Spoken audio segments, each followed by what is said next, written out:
It's on YouTube already.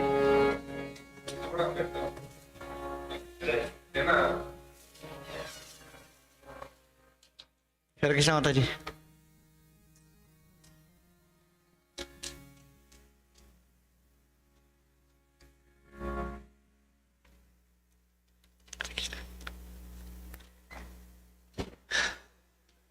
Hare Krishna.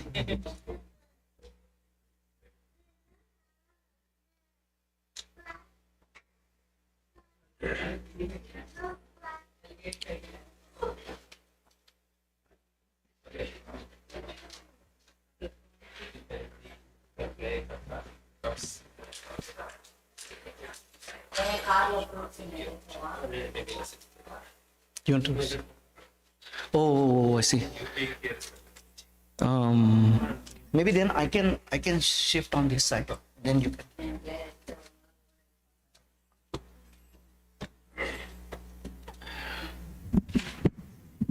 Is that okay, Prabhu? Yes, sure.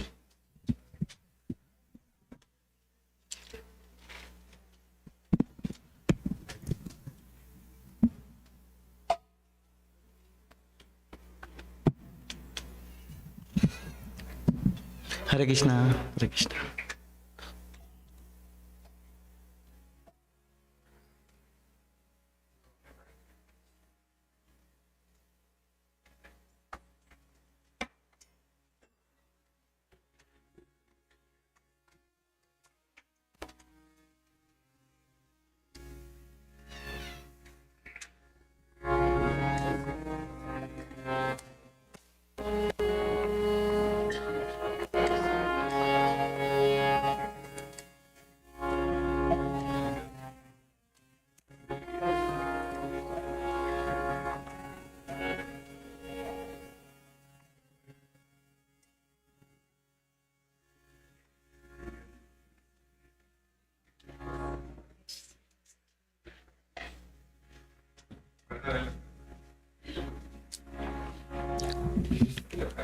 Hare Krishna. Hare Krishna. नमो विष्णुपादाय कृष्णपृष्ठाय भूतले श्रीमते भक्तिवेदांत स्वामी निति नामिने नमस्ते सरस्वती देवै गौरवाणी प्रचारिणे निर्विशेषा शून्यवादी पाश्चात्य दशतारिणे जय श्री कृष्ण चैतन्य प्रभु नित्यानंद श्री अद्वैत गदाधर शिवासदि गौर भक्तवृंद हरे कृष्ण कृष्ण कृष्ण हरे हरे हरे राम राम राम हरे हरे हरिनाम संकीर्तन की जय।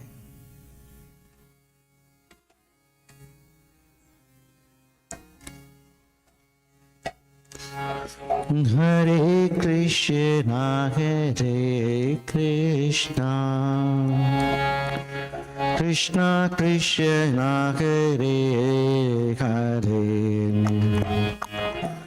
हरे Ram Ram Ram Hare Hare Hare Krishna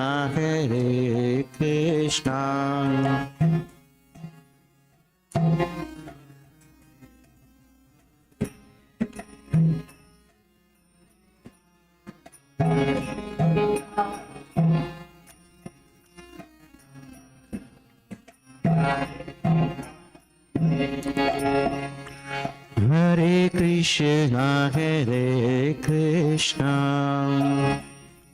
Krishna Krishna Hare Hare Hare Rama Rama Rama Hare Hare Hare Krishna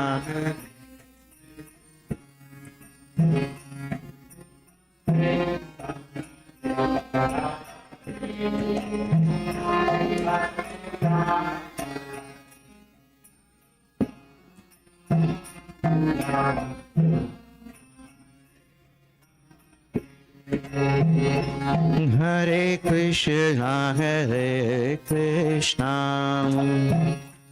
Krishna Krishna Hare Hare Hare Rama Hare Rama Rama Rama Hare Hare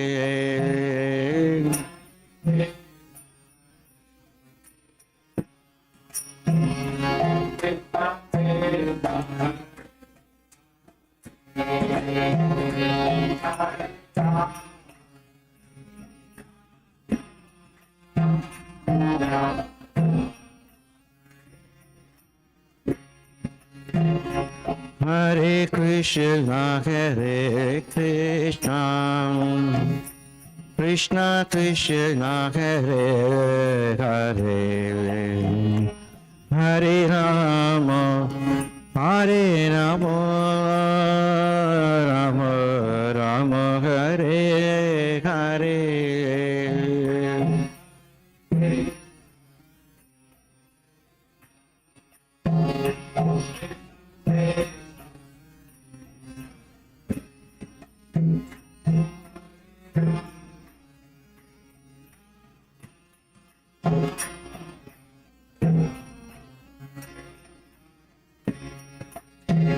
Hare Krishna Hare Krishna Krishna Krishna Hare Hare Hare Rama Hare Rama Rama Rama Hare Hare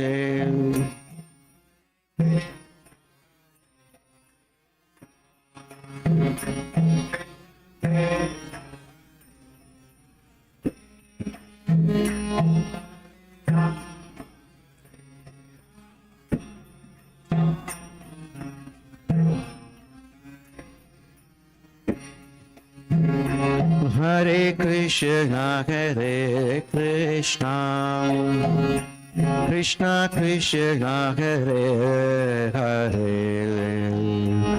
Hare Rama Hare Rama Rama Rama Hare Hare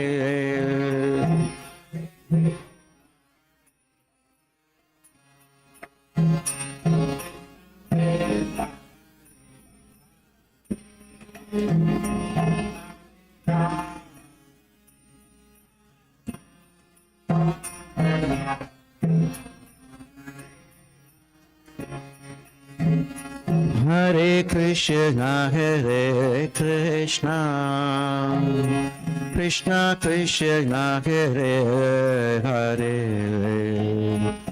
Hare Rama Hare Rama Rama Rama Hare Hare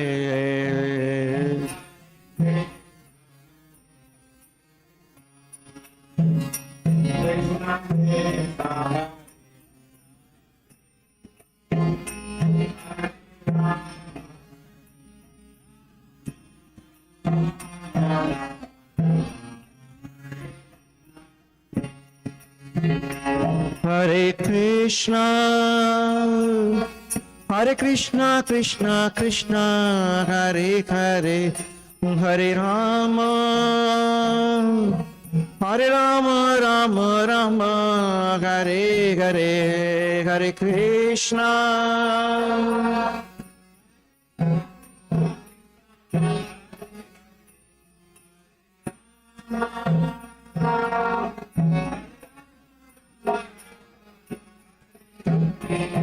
Hare Krishna Hare Krishna Krishna Krishna Hare Hare Hare Rama Hare Rama Rama Rama Hare Hare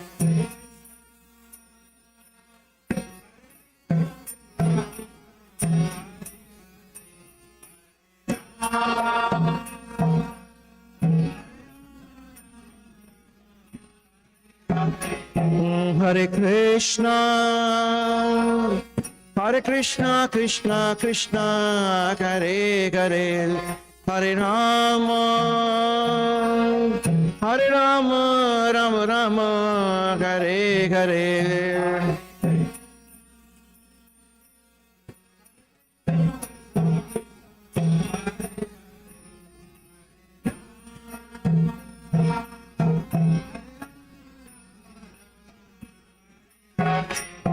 Hare Krishna, Hare Krishna, Krishna Krishna, Hare Hare, Hare Rama, Hare Rama, Rama Rama, Hare Hare.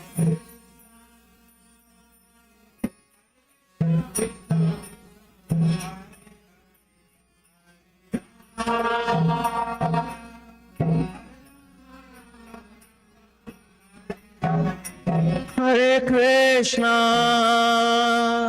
Hare Krishna, Krishna Krishna, Hare Hare, Hare Rama, Hare Rama, Rama Rama, Hare Hare.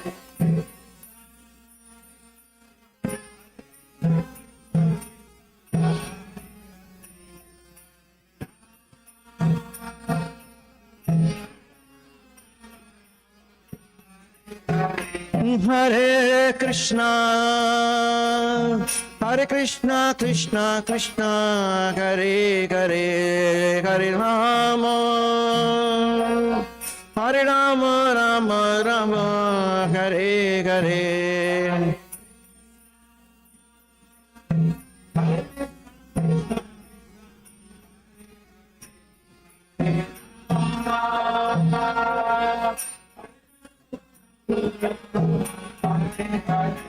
Hare Krishna, Hare Krishna, Krishna Krishna, Hare Hare, Hare Rama, Hare Rama, Rama Rama, Hare Hare, Hare Krishna, Hare Krishna.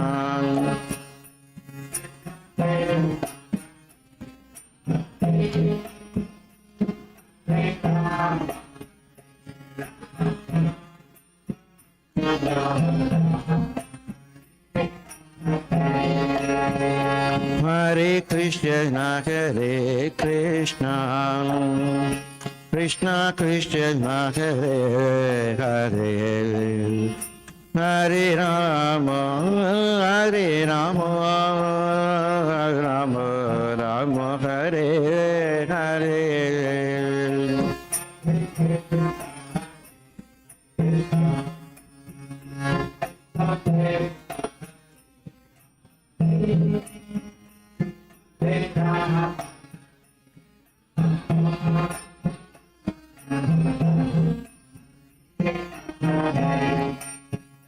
Hare Krishna, Hare Krishna, Krishna Krishna, Hare Hare, Hare Rama, Hare Rama, Rama Rama, Hare Hare.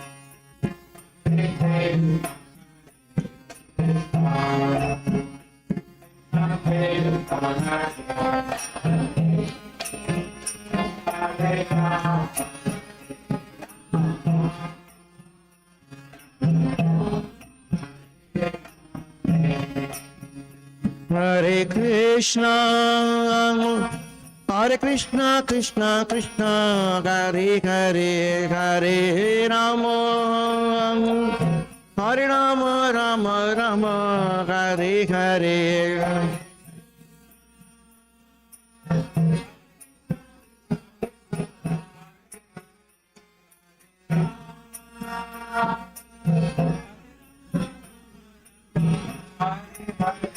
Hare Krishna, Hare Krishna, Krishna Krishna, Hare Hare, Hare Rama, Hare Rama, Rama Rama, Hare Hare.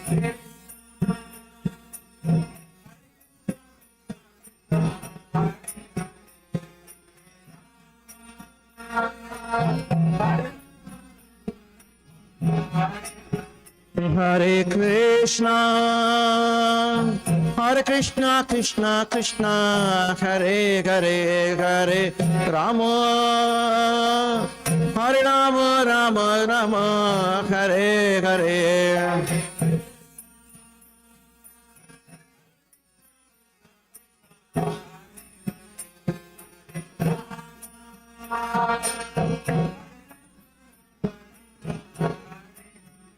Hare Krishna, Hare Krishna, Krishna Krishna, Hare Hare, Hare Rama, Hare Rama, Rama Rama, Hare Hare.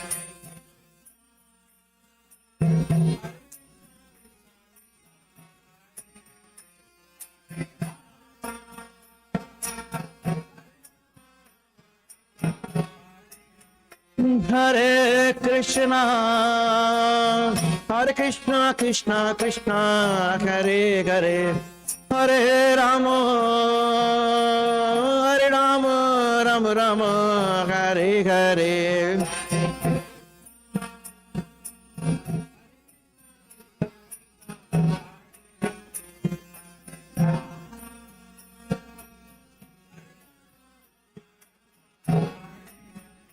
Hare Krishna,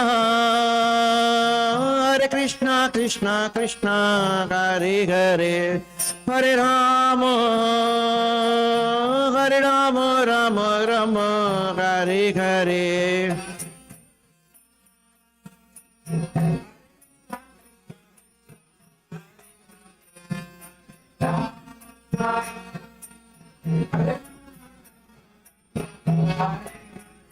Hare Krishna, Hare Krishna, Krishna Krishna, Hare Hare, Hare Rama, Hare Rama, Rama Rama, Hare Hare.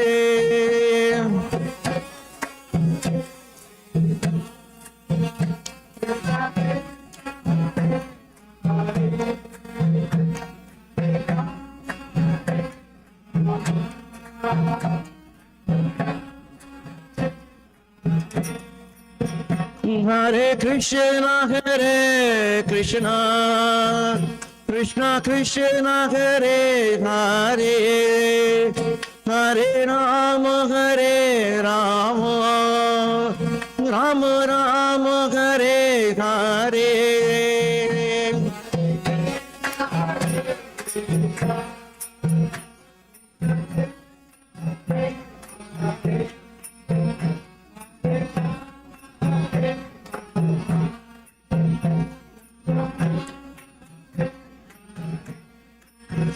Hare Krishna, Hare Krishna, Krishna Krishna, Hare Hare, Hare Rama, Hare Rama, Rama Rama, Hare Hare.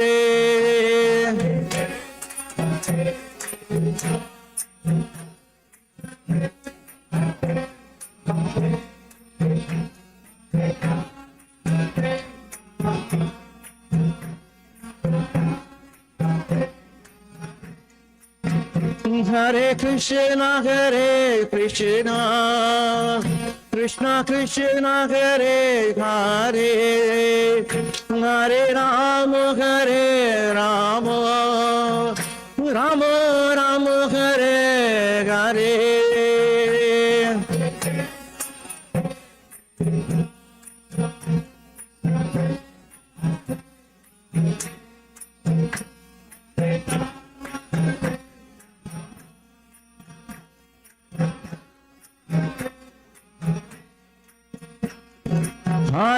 Hare Krishna, Krishna Krishna, Hare Hare, Hare Ram, Ram Ram, Hare Hare.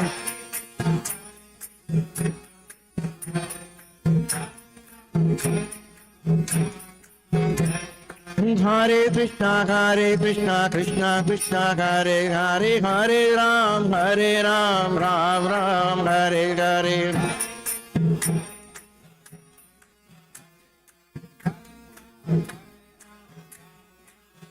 Oh Hare Krishna Krishna Krishna Hare Hare, Hare Ram, Ram Ram, Hare Hare.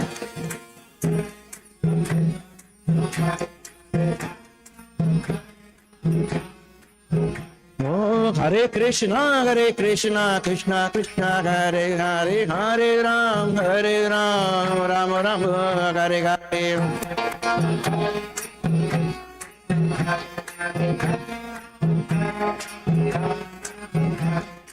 Hare Krishna Krishna Krishna Hare Hare, Hare Ram, Ram Ram, Hare Hare.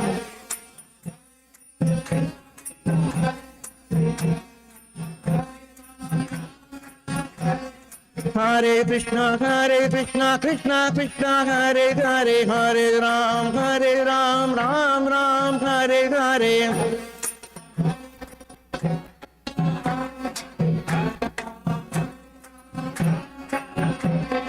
Hare Krishna Krishna Krishna Hare Hare, Hare Ram, Ram Ram, Hare Hare.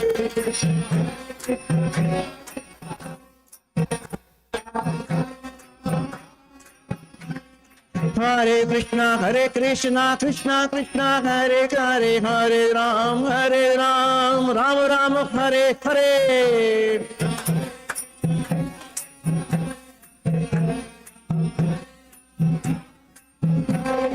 Hare Krishna Krishna Krishna Hare Hare, Hare Ram, Ram Ram, Hare Hare.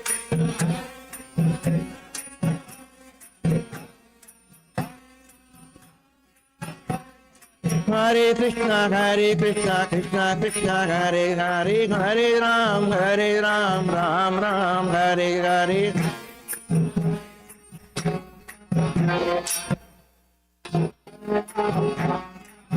Oh, Hare Krishna Krishna Krishna Hare Hare, Hare Ram, Ram Ram, Hare Hare.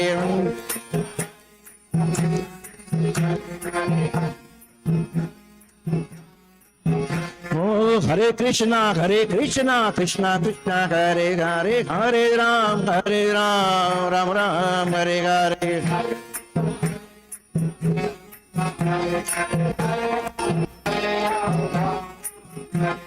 Hare Krishna Krishna Hare Hare, Hare Ram, Ram Hare Hare.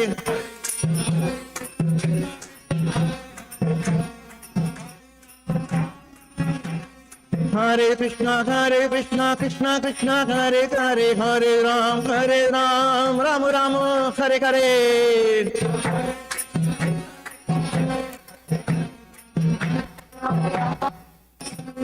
Hare Krishna Krishna Hare Hare, Hare Ram, Ram Ram, Hare Hare.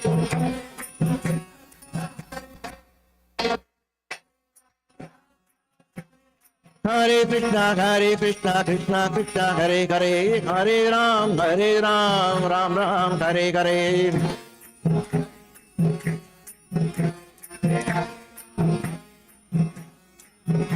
Oh, Hare Krishna Krishna Hare Hare, Hare Ram, Ram Ram, Hare Hare.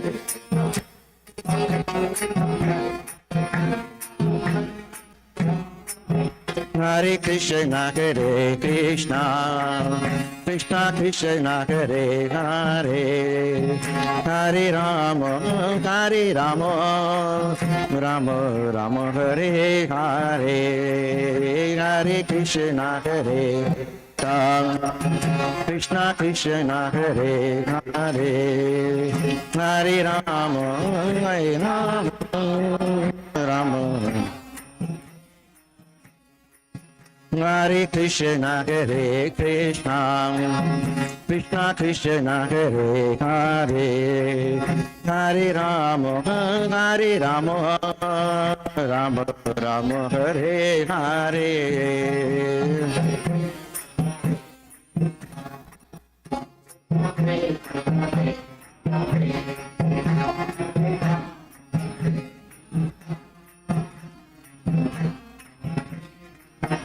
Hare Krishna, Krishna Krishna, Hare Hare, Hare Rama, Hare Rama, Rama Rama, Hare Hare.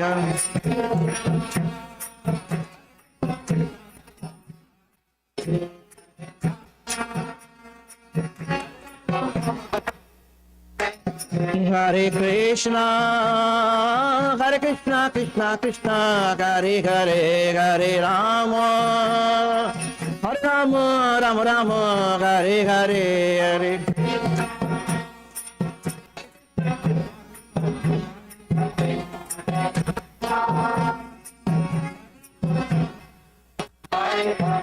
Hare Krishna, Krishna Krishna, Hare Hare, Hare Rama, Hare Rama, Rama Rama, Hare Hare.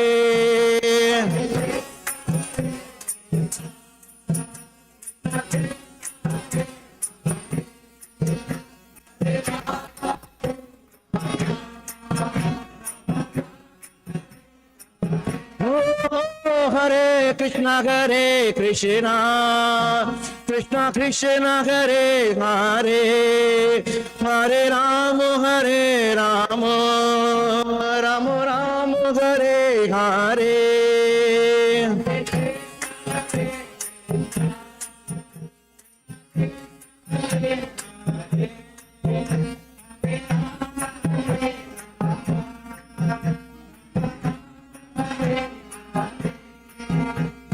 Hare Krishna, Krishna Krishna, Hare Hare, Hare Ram, Ram Ram, Hare Hare.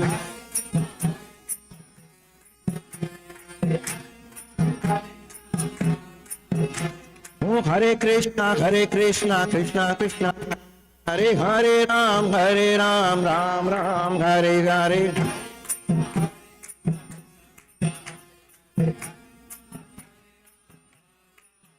Hare Krishna, Krishna Krishna, Hare Hare, Hare Rama, Rama Rama, Hare Hare.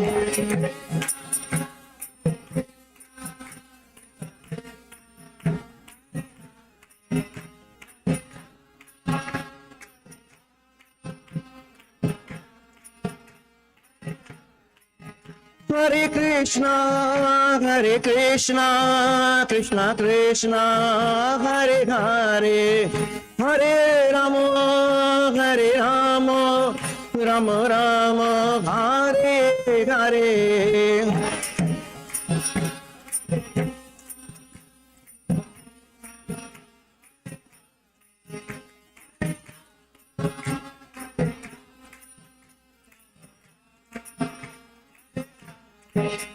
Hari Bol, Hari Bol, Hari Bol, Nitai Gaura Hari Bol.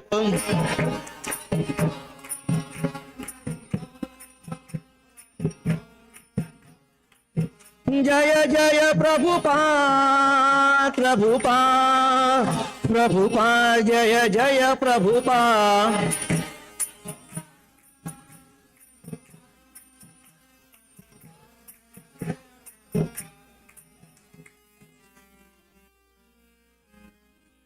Hai Gaura Premanandi.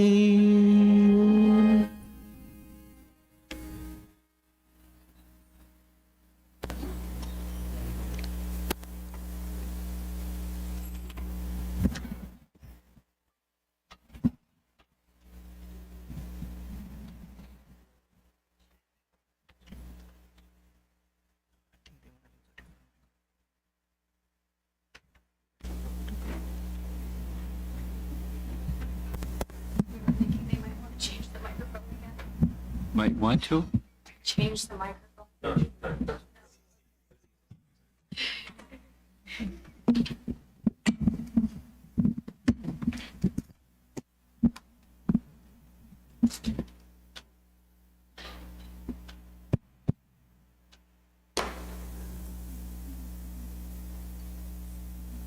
Lord Kapila Dev. Hare Krishna. Lord Kapila Dev. We spoke a little bit about Kapila Dev, and I thought to do more about Kapila Dev because we started. Remember how it started? It started with, in Houston, I spoke on a verse from Canto 1, Chapter 2. And somebody from somewhere said, actually from St. Louis, said, there's almost the same verse in Kapila Dev's teachings in Canto 3. Could you speak on both verses? So we spoke on both verses. I explained a little bit that evening about Lord Kapila Dev. So I thought I would do a little bit more about Kapila Dev and like his, well, it says, his life and his teachings. And there's a lot of details, or a fair amount of details about Lord Kapila Dev. One of the best sources about Lord Kapila Dev is from Rupa Goswami. And Rupa Goswami, one of the books that Rupa Goswami wrote was this one, Lagu Bhagavatamrita. Rupa Goswami's elder brother was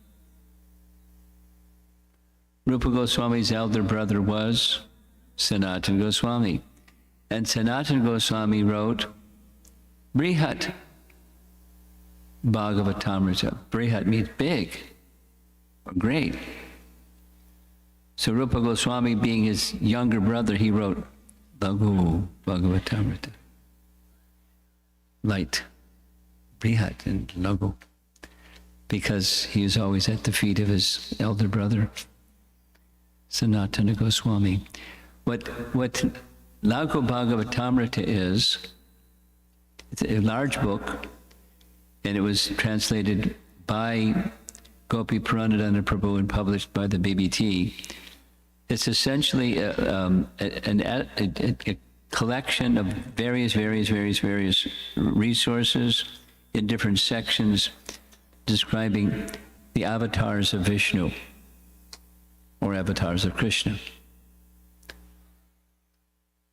And it's resting upon, the starting point is one of the 6 questions by the sages of Naimisharanya being answered in Canto 1, Chapter 3. So now we're going back again to the structure of Srimad Bhagavatam, since you all love Srimad Bhagavatam.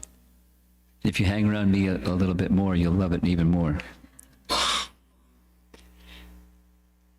Srimad Bhagavatam, first 3 chapters, is a foundation or basis of the whole Srimad Bhagavatam. It's in the format, as all of the Puranas are in the format of questions, answers.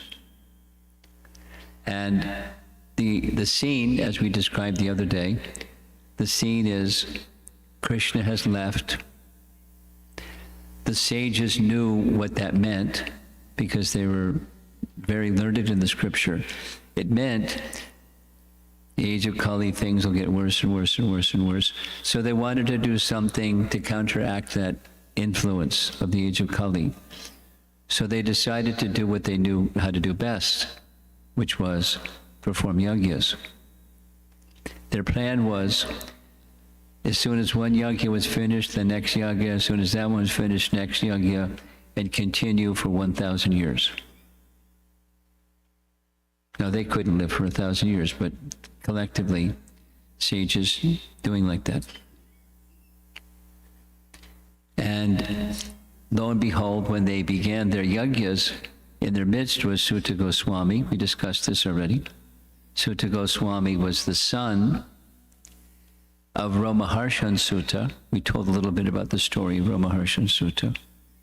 And Sutta was his son, so he became the next in line after his father. And not only that, he was qualified to speak on all of the section of the Vedas known as the Puranas, but he also was in the assembly where, for the first time, Srimad Bhagavatam was spoken. Srimad Bhagavatam was spoken by Shukadeva Goswami to Maharaj Parikshit. He was in the audience, he heard the whole thing, and he had such a perfect memory When they saw Sutta, they said, "Can you speak Srimad Bhagavatam?" Second time around. But they didn't ask it that way. They asked it in the form of very probing questions, and from those questions then some answers, and that's first the questions. The questions are in chapter 1, and then the answers to those 6 questions are in chapters 2 and 3. And one of those 6 questions was, now that Krishna has departed, where will religious principles take shelter? That was the 6th question. And the answer is Srimad Bhagavatam. In this age of Kali, people will get light. In this dark age of Kali, people will get light from the light of the Bhagavad, which is as brilliant as the sun, although when the sun sets, it's darkness of night. The moon may rise. And this Bhagavatam is moon-like, that is cooling and soothing, but it's as brilliant as the sun. That was one of their questions. That was the 6th question. And that was the answer to the 6th question. Based on that 6th answer, Srila Prabhupada wrote a book called Light of the Bhagavad. Maybe some of you have heard me speak about it 6 times.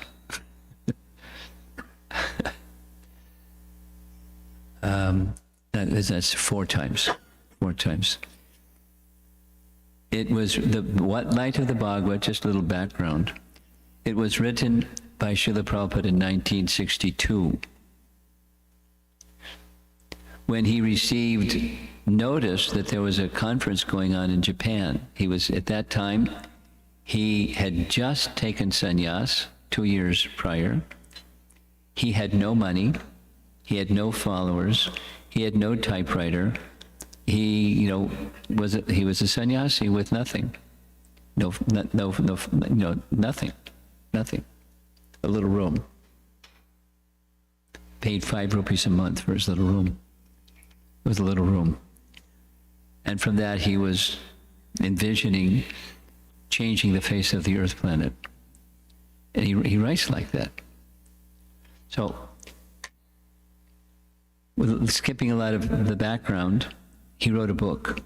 The organizer of an event in Tokyo, the event was called something very high-sounding, but didn't really mean much.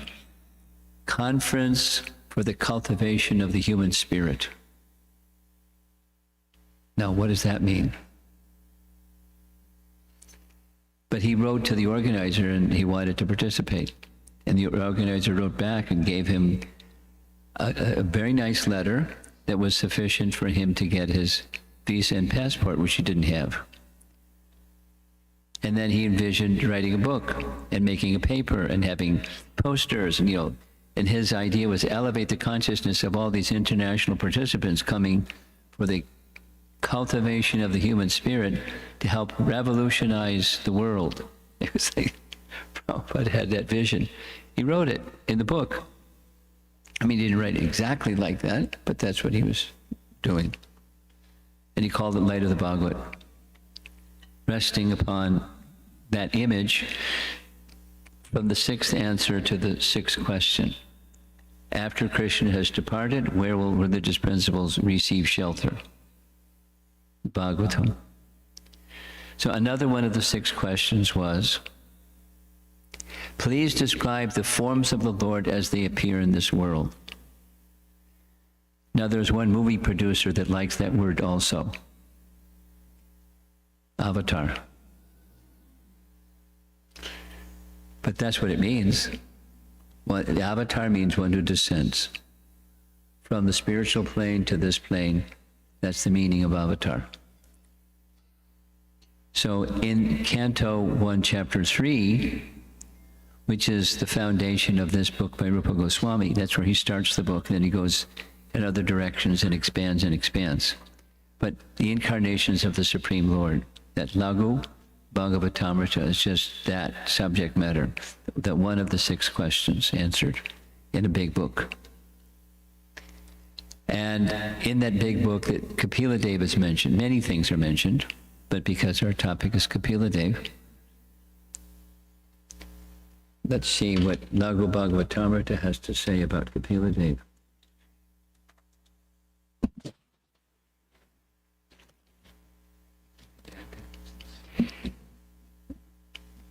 He makes reference to Padma Purana.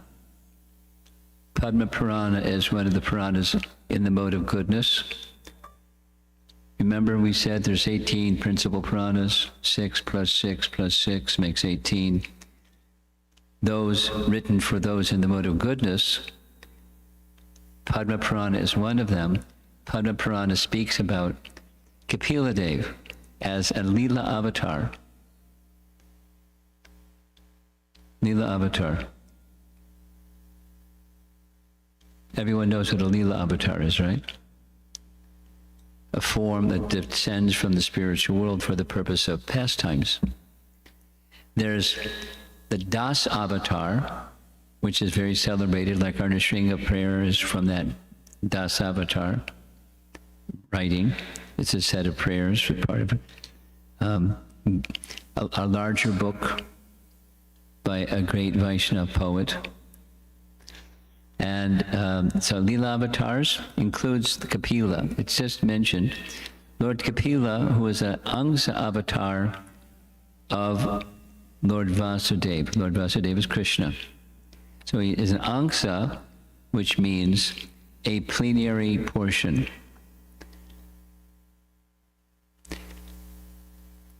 So a plenary portion of the personality of Godhead Vasudeva, Krishna, is an Angsa, and that's what Kapila Dev is, and he's listed in Padma Purana as one of the Leela avatars.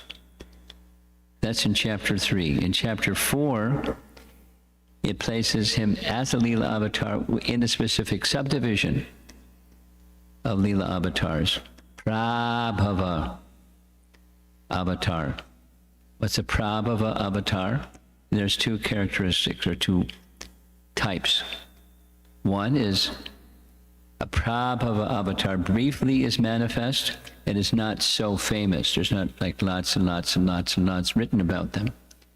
Examples, Mohini Murti, Hangsa avatar. You probably heard of Hangsa avatar, but if I asked you, what do you know about Hangsa avatar? You go, he was a swan. And Yuga avatars beginning with Shukla. Now, I don't know anything about Shukla, other than that's his name. That's one of the Yuga avatars' names. So that's one of the characteristics of a Prabhava avatar. And the second is those who are authors of scripture and are generally great sages. So Kapila Dev is in that category. He's a Yuga avatar, he's a Leela avatar that wrote scriptures, and he's a sage. And we don't know a lot about his life. We know some things. I'll tell you some of those things. Dhanvantari. What's Dhanvantari known for? Ayurveda medicine, right? A form of Vishnu that delivered knowledge of Ayurveda. Rishabha. What do we know about Rishabha? 5th Canto Bhagavatam. He's found there. Rishabdev and his 100 sons, the head of his 100 sons was Bharata Maharaj. Right? We haven't gotten that far yet. Okay. Rishabdev. But you know Bharata Maharaj. Everybody knows Bharat Maharaj. And then in the next life he became Agir, and the next life he became Jad Bharat. That Bharat Maharaj. His father was Rishabdev, and Rishabdev gave some teachings to his sons. It's in the Bhagavatam, 5th Canto, chapter 5. He didn't write books, but he gave teachings. Everybody knows Vyas. Who's Dattatreya? Who wants to say something about Dattatreya? Yes?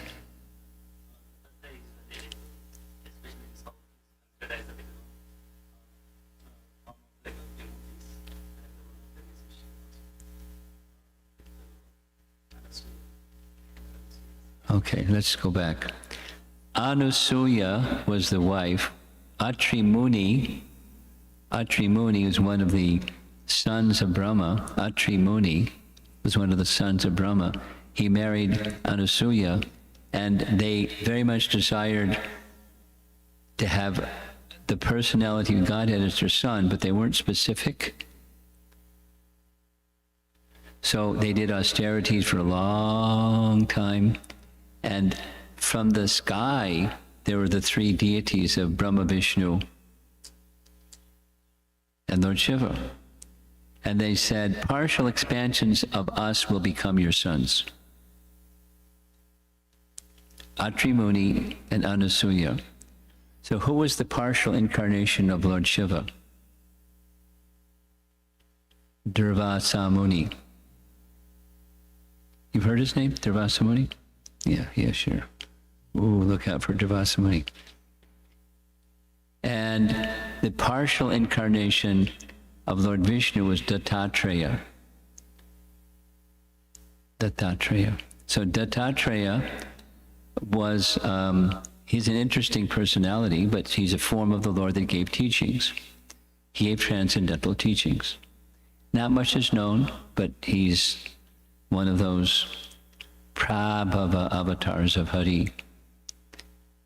And Kapila. The only place where I could find that Kapila Deva is described as a Shaktivesh avatar is found in Teachings of Lord Chaitanya. Teachings of Lord Chaitanya is Prabhupada's summary of the 5 principal sections of instruction or shiksha or teachings of Lord Chaitanya found in Chaitanya Charitamrita.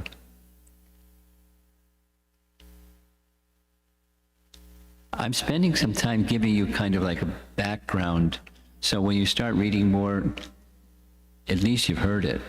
You know, this is where the train is going.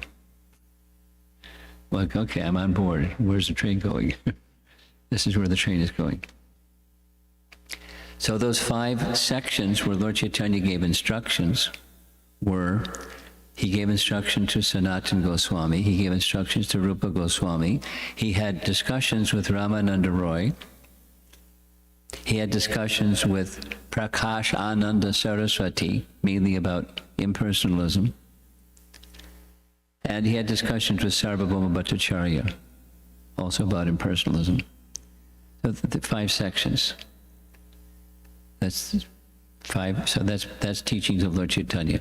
Within teachings of Lord Chaitanya, there's mentioned there that Kapila Deva is a Shaktivesh avatar, and everybody knows what Shaktivesh avatar. You've heard the term Shaktivesh avatar? I'm asking this young man over here. Okay. You know what Shakti means, right? Shakti means power or potency or energy. So there are living entities that are invested with the Shakti of the Supreme Lord to do something.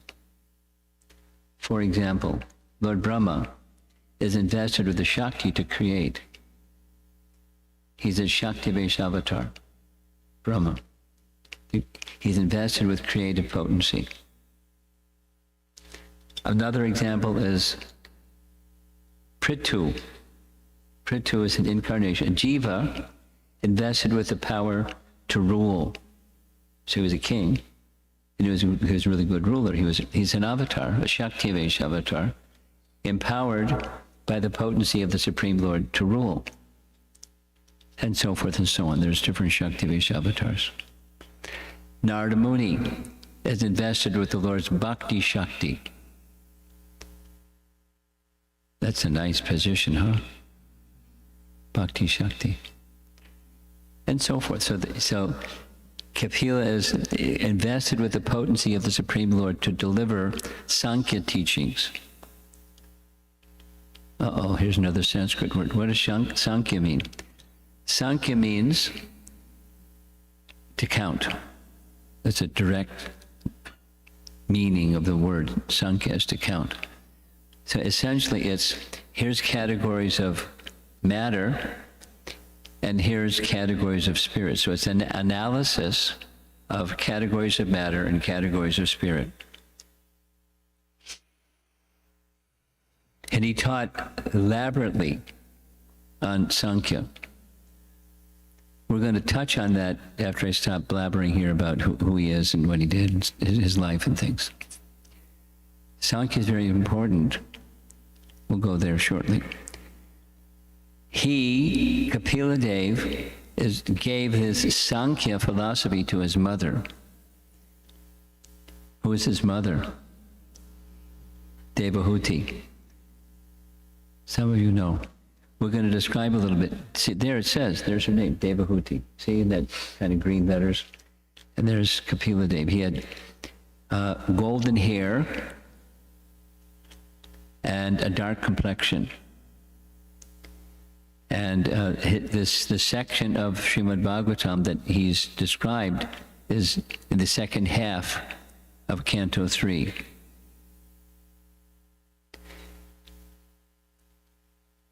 Because of his ruddy complexion, Brahma gave him the name Kapila.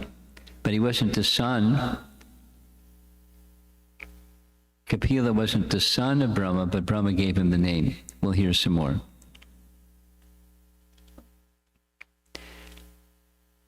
Kapila gave teachings. We don't know of any books that he wrote, but he gave teachings. He gave teaching to his mother. And he also had a well-known disciple, doesn't have a nice name, Asuri Brahmana. It's not Asura, it's Asuri Brahmana. And Asuri Brahmana had a student named Pancha Sikha, and the Pancha Sikha visited Janak Maharaj. Who's Janak Maharaj? Sita's father. And he's one of our 12 Mahajans. Janak Maharaj was visited by Pancha Sikha, who was a disciple of Asuri Brahman, who was a disciple of Kapila. So Kapila goes way back. It's actually Satya Yuga. Though Ramachandra didn't appear in Satya Yuga, or Janaka didn't appear in Satya Yuga, but Kapila lived for, he was present for a long, long time.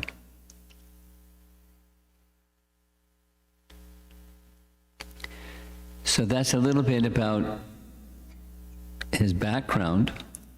Now we're going to speak a little bit about Lord Brahma in the beginning of creation. Lord Brahma in the beginning of creation, he produced a number of sons. 9, and then there's a 10th son. So one of those 10 sons was Brighu Muni, and Brighu Muni later became Maitreya Muni's guru. I'm mentioning Maitreya Muni because Maitreya Muni is the one who's speaking this section of 3rd Canto Bhagavatam. Now, the purpose of mentioning names that you may not have heard of is not to spin your mind or something. It's to give you a little background, so when you hear the names, where does it fit in? What's the big picture here? So Brighu Muni is a celebrated personality.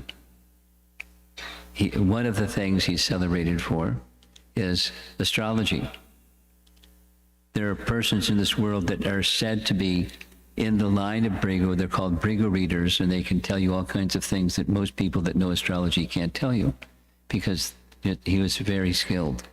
And if there's actually in that line, they're very skilled astrologers.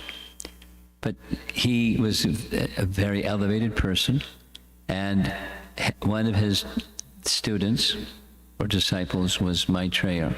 So Maitreya, by this time, he's quite elderly, and where Maitreya, it's described in the 3rd Canto Bhagavatam that he was an elevated person, but he wasn't a great devotee yet. He became a great devotee when he heard Krishna speaking to Uddhava. There were two times that Krishna spoke to Uddhava. One of them, spoke about already, when Uddhava knew intuitively, because of his affection and deep relationship with Krishna, that Krishna was going to leave. So Uddhava Gita, which is found in the 11th canto, was discussed. And then Krishna sent Uddhava, I'm going to leave very soon. You please, I want you to, I didn't get to visit the sages in Badrik Ashram in the North Country, in the Himalayas. So I'd like you, you've heard from me, you my representative, you go to where they are and give my association on my behalf. Uddhava didn't want to go. Uddhava wanted to go with Krishna, but Krishna gave him some service, so he had to go. And he got some distance, then he couldn't take it, he had to go back. And when he went back, he saw Krishna by the side of the river Saraswati. That's what this painting is. And he saw Krishna in a four-armed form, leaning against a young banyan tree. And just at that time, Maitreya happened to be present also. He had to hear the whole conversation, the final instruction between Krishna and Uddhava. He heard the whole thing. From that association, he became, because he's an elevated person, he became a devotee. He became a great devotee. So we went from a great person to a great devotee. And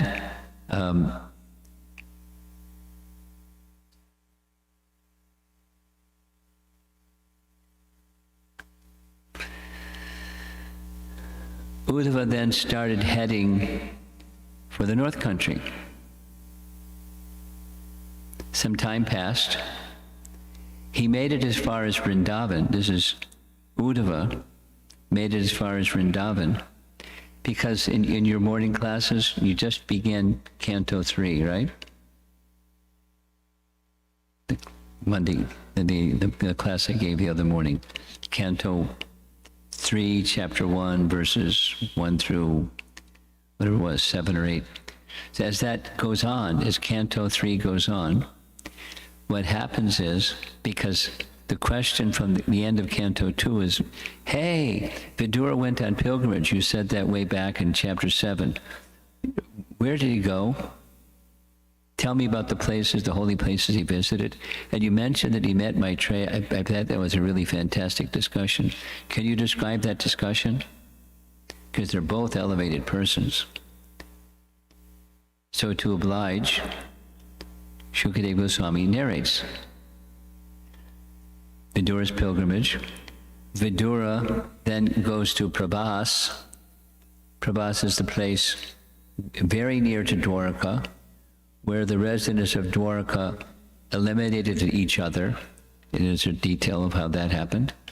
And then Krishna departed. And so he knew Dwarka's finished, Krishna's pastimes are finished. That's Vidura. Vidura knew that.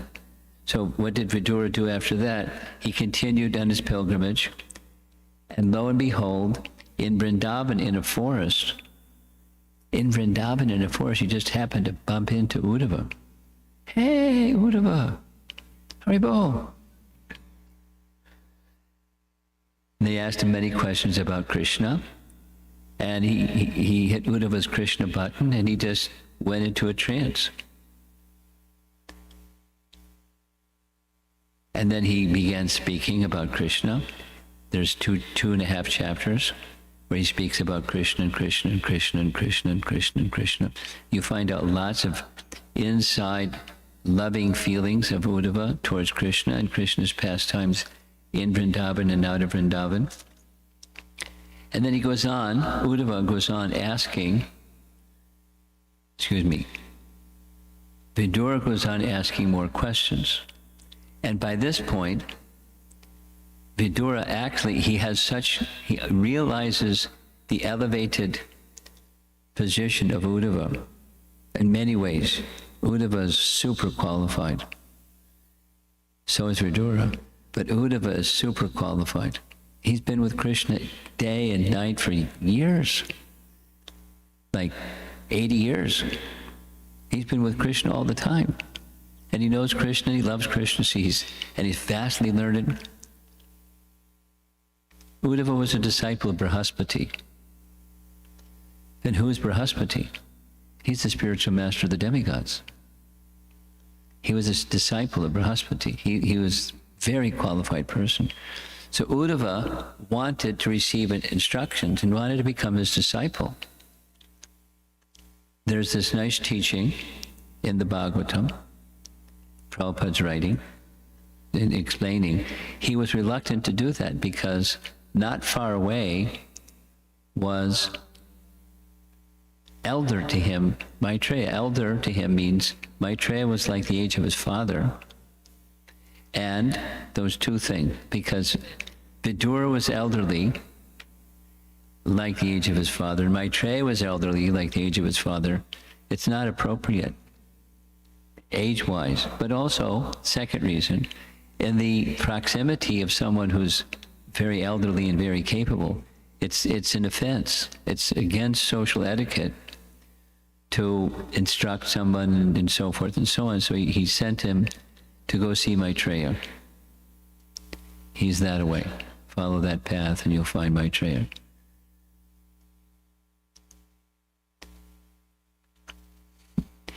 Uddhava also told Vidura that Krishna, just before he left, Krishna said, very soon, Vidura is going to come. And when Vidura heard that, his heart melted. He said, he was thinking of me just before he left. So then he went to find Maitreya, and he found Maitreya. And this discussion about Kapila Dev is a discussion between Maitreya and Vidura. Vidura is wearing white, Maitreya is wearing saffron, and they're way up in the North Country, and it's a nice painting. So Vidura asks a whole chapter's worth of questions, and Maitreya gives several chapters worth of answers. And then it goes, answers get more questions, and it goes back and forth like that. Questions and answers. Because that's the format of the Puranas. So in the course of this discussion, Maitreya goes back to the process of creation. And in the process of creation, that was one of the questions that was being asked earlier. In the process of creation, Lord Brahma is born from the lotus coming from the body of Garbhodaksha Vishnu. He does his tapa, he gets self-realization, he gets the instruction from within his heart, all of the Vedas, and the instruction that he's supposed to build the universe. And he gets the blueprint and the creative Shakti. Brahma is another Shakti Vaishnavatar. Did I mention already? The Shrishti Shakti, the potency for creation. He's empowered directly by Krishna to do it. So he did it. And after he did it, then he has to fill up the universe. I mean, that's just his neighborhood, universe. He needs some help. So different entities are coming from the body of 4 Kumaras, Lord Shiva, these great sages, and the first Manu, Swayambhuva Manu and his wife. We had this discussion, didn't we? Okay, so Swayambhuva Manu had 2 sons and 3 daughters. And we're going to hear, well, you will all hear about the sons later. But before we hear about the sons, we hear about one of the 3 daughters. We hear about Devahuti. Devahuti, Prasuti, and Akuti, 3 daughters. So we hear about Devahuti. She heard from Narada Muni about Kardama Muni. Kardama Muni was one of the direct sons of Brahma. And Kardama Muni was requested by his father, Lord Brahma, please help me fill up the universe with good offspring. So it was, yes, sir. So he went off to the forest, and he was engaged in what people did during that age. He was engaged in dhyan yoga, or meditation. But he wasn't just meditating on a tree or the sky or his breath. He was meditating on Vishnu. And after long austerity, there's a nice painting, Lord Vishnu came. And when Lord Vishnu came, boy, was Kardamuni shocked and ecstatic. And he fell before him. He's a learned sage. He offered prayers. And Lord Vishnu said, "You please me very much. I know what's in your heart. You'd like to have me as your son." So that means he had Vatsalya rasa, or parental affection. So I'm going to become your son. Good news. Before it happened, I'm going to become your son. And your good wife, who will help you have that qualified son, she's going to come out here to the forest and meet you in 2 days. Fantastic. He didn't have to go through all that hassle of finding a wife. And Lord Vishnu is making the marriage arrangement. No problem. May you all be so fortunate one day. So, he disappeared. And sure enough, Swayambhuva Manu came with his daughter because his daughter had heard from Narada Muni about the qualities of Kardamuni, and she said, "Dad, I want to marry Kardamuni. Can we go find him in the forest?" So they found him. And the arrangement was made that after the son that was be born of them would become of age, then with the permission of the father, he would then return to his meditations in the forest. The idea is he wanted Vishnu as a son. The idea was not, I want to have a nice family life. I mean, he wasn't opposed to it, obviously, because he had children, but that wasn't his aspiration. His aspiration was a loving attachment for the personality of Godhead. Here's another painting. There we see Lord Vishnu standing on the back of Garuda. It looks like a very nice place to do meditation. And the marriage happened right there in the forest. And after their marriage, what did they do? Because this is Satya Yuga, I meant to look up the number of years, but something like 10,000 years of austerities. And she was doing along with him. And as she was doing along with him, she got lean and thin. But she was happy, she wasn't unhappy. But he was thinking that she's a princess and she's not used to this. But she's such a faithful wife and so qualified in so many ways. She also wants children, I know. And so he decided to make some arrangement. Because he was a mystic, along with being a great sage, by his mystic power, he created, this is a painting of the city. Devahuti looks pretty astonished to see this flying city.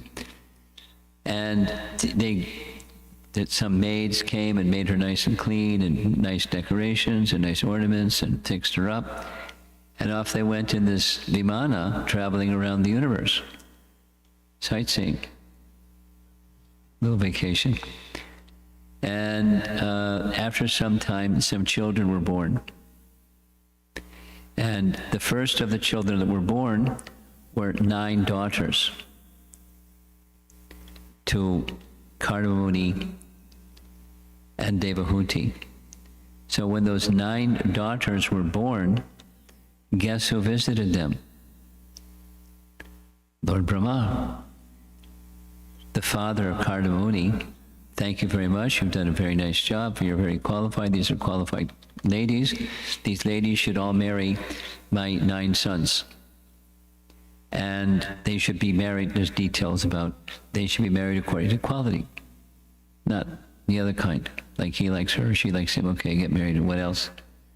It was the understanding of their quality were to match.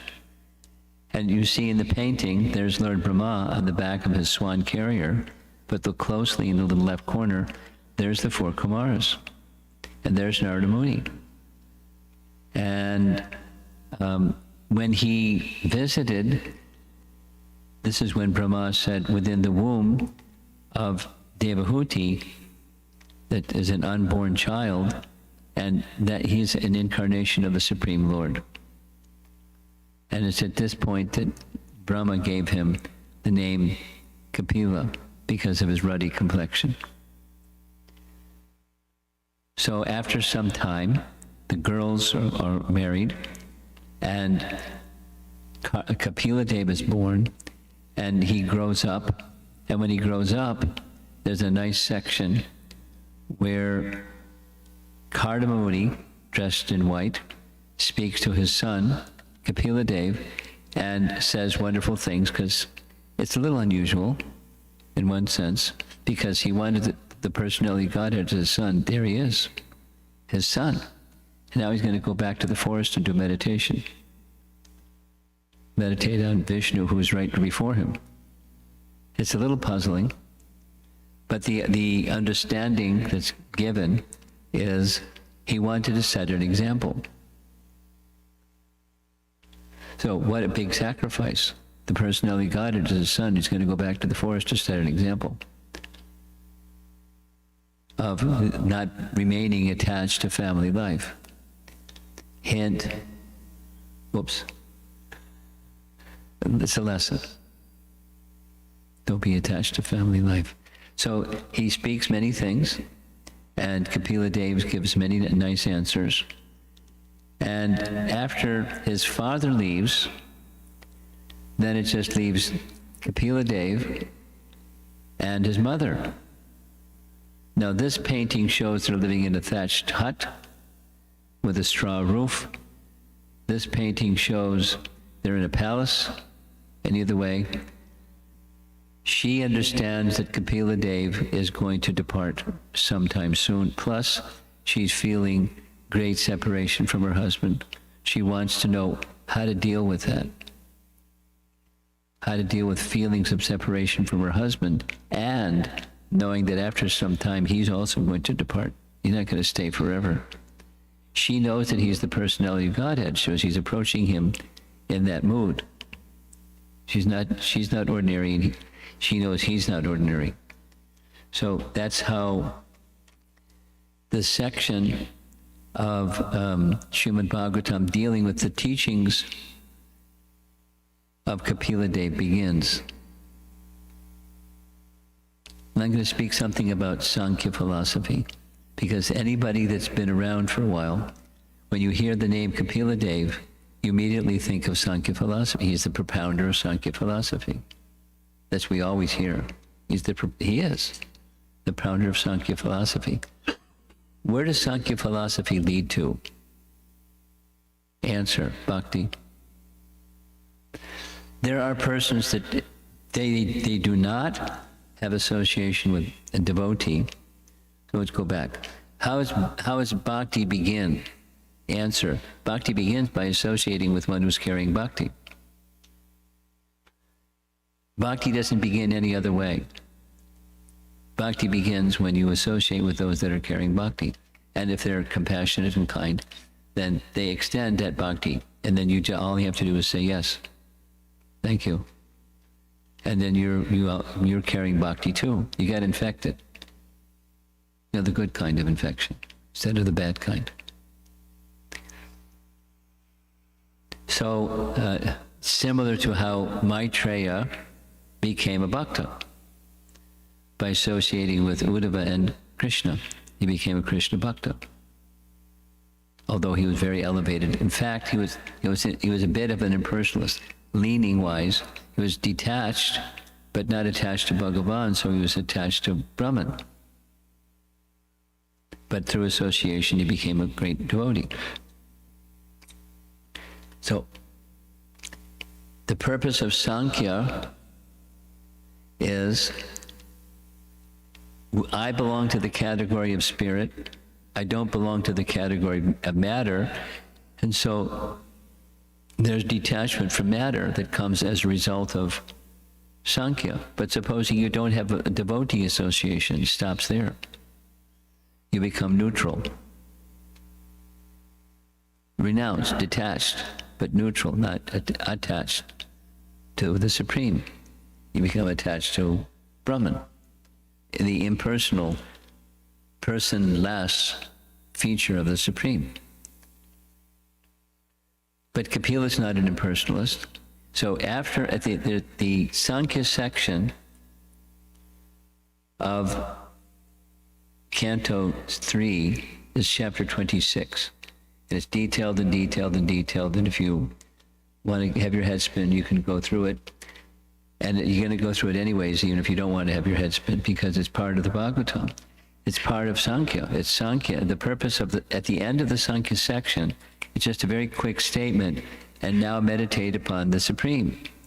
And then the purpose of meditating upon the Supreme, manmana bhavamad bhakto. Then so there's 2 chapters that are specifically on devotional service, that follow the Sankhya section, because that's really what he wants to give, and that's really what is the answer. So Devahuti wants to know, what am I going to do? I'm already feeling separation from, like, anything from my husband. We've been together for 10,000 years, living alone in the forest.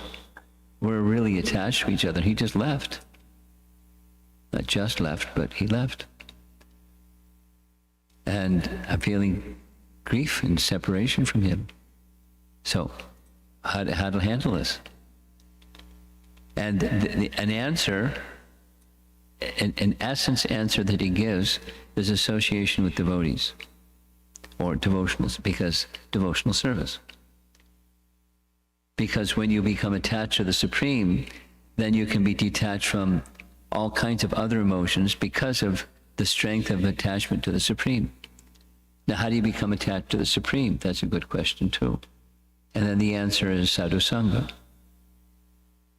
And through sadhusanga, it nurtures your attachment for the Supreme. So one of my god brothers, Dravida Prabhu, did anybody here know who he is? You know who he is. Anyone know? He is one of the chief editors of Prabhupada's books. For maybe like 45 years, that's what he's been doing, editing Prabhupada's books. He's a word perfectionist person. He got professional training, and that's what he does for Prabhupada, is edit Prabhupada's books. You know, in PTG articles, and he edits the Vyasa Puja book, and he's an editor. When the pandemic came, we had to stop, but he was coming each year to Chicago, and we would have a winter retreat. And one year, his topic was Sadhu Sangastaka. What's that? There's 8 ashtakas, there's 8 verses in this chapter, Canto 3, chapter 25, that he identifies in his scholarship. These are 8 verses that are emphasizing sadhu sangha. Because go back to the beginning of Devahuti's questions, what you see in the painting here. How am I going to deal with this grief of losing my husband? And how am I going to deal with when you're gone? Where's my shelter? And his succinct answer, that he expands on his succinct answer, is association of devotees. It'll take care of the whole thing. But then there's details and details. So I wanted to go over one of those verses. It's a well-known verse. So those of you that like to look up verses, 3:25-25. And we'll say the verse together. 3:25-25.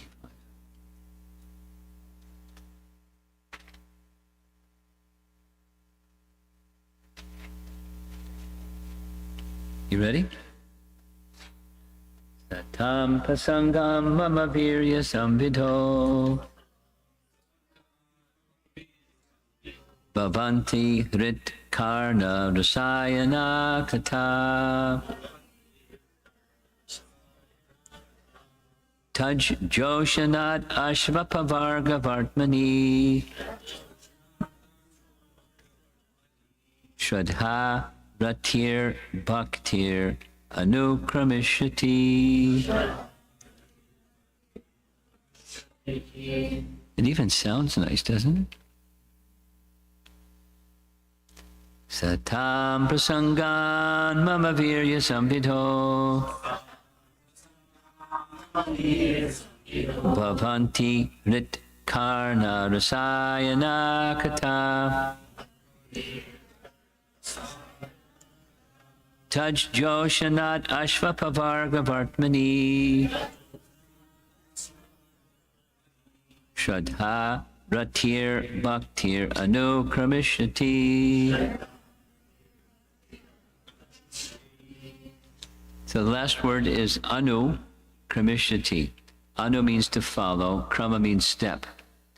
So anu kramishati, step by step. What follows by the procedure from the previous part is shraddha, then ratir, then bhakti. Faith is nourished by hearing. Rati, one develops some strong attraction, and then finally pure devotion. Shraddha, rati, bhakti, anukramishati. From what? Well, from association with devotees. But when you're with the association with devotees, that's the first line. Satam, devotees. Sangha, sangha, sadhu sangha. Through association with devotees, mama virya samvidho, mama, Krishna's virya, wonderful activities are discussed, samvidha.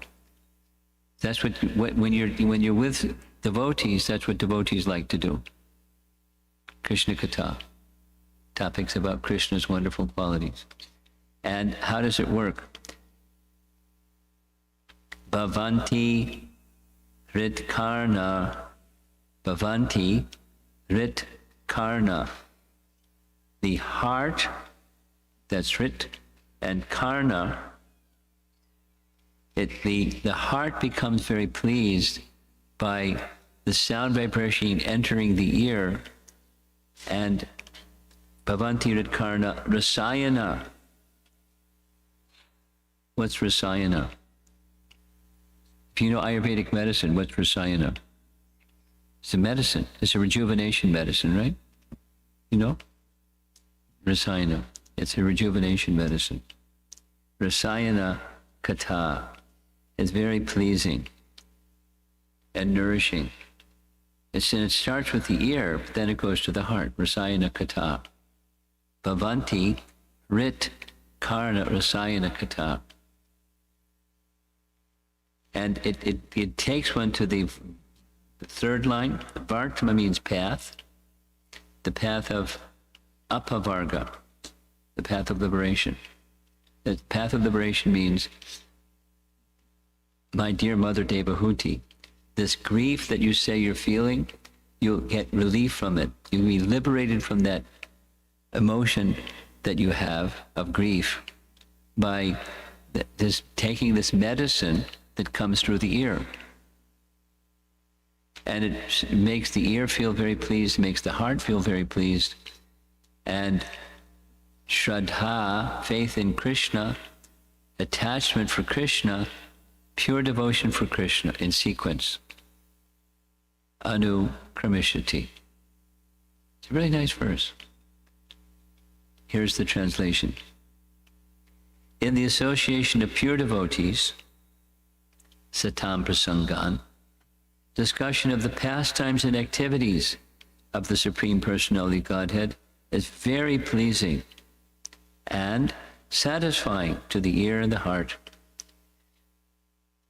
By cultivating such knowledge, one gradually becomes advanced on the path of liberation, Apavarga Vartmani, and thereafter he is freed. And his attraction becomes fixed. Then real devotion and devotional service begin. What does that mean? It means, well, we're not there yet? Only when you're at the liberation stage, then devotional service begins. It means then that because devotion, let's go to Rupa Goswami's teachings. Rupa Goswami teaches us that devotion is pure. Now, devotion is pure, but supposing we're not pure yet. Ring any bells? Devotion is pure, and we're not pure yet. So what's our experience? It's a limitation of that which is pure. So there's still filters, or clouds, or coverings. It's not, we don't get the full experience of pure devotional service. But when that becomes mature, the hearing of the activities of the personality of Godhead, etc., becomes matured. The coverings become removed, and then pure devotional service is yours. Because devotional service is pure. And when your consciousness is pure, you can experience that without any obstruction.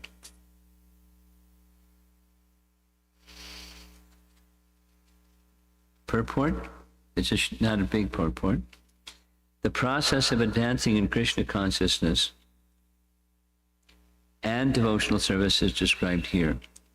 The first point is that one must seek the association of persons who are Krishna conscious and who engage in devotional service. Negatively, without such association, one cannot make advancement. Simply by theoretical knowledge or study, one cannot make any appreciable advancement. One must give up the association of materialistic persons, and give up the association means, confidential exchanges. We don't wrinkle our nose at people and say something not nice. We just don't intimately associate. We're polite. Bhaktivinoda Thakur details this very nicely in his writings. How is a grahastha supposed to follow this? Because you're in your work situations, you're in school situations, you're with people that are, they have some bad habits and they have some bad speech, and they're not always good to each other, and what do you do? So the fundamental principle is you respect because their spirit soul is part of Krishna. You just don't intimately associate. You speak polite things, and you don't intimately associate. Then who do you intimately associate? I want to have friends. I'm a social being. I want friends. Associate with devotees. And then there's ways to associate with devotees, starting with what we're doing right now.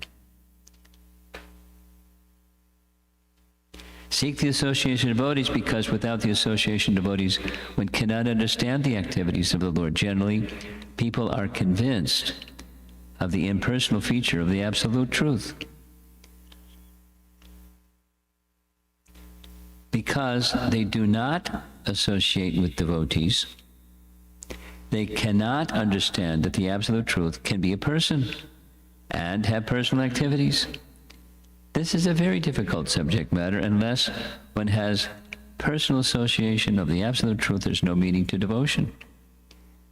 Okay, well, it just goes on. He's encouraging the effects, purifying effects of association, and then the opportunity to then have a genuine experience of what a personal feature of the Supreme is, through the association of those who are carrying that conception and that lifestyle that goes with the conception.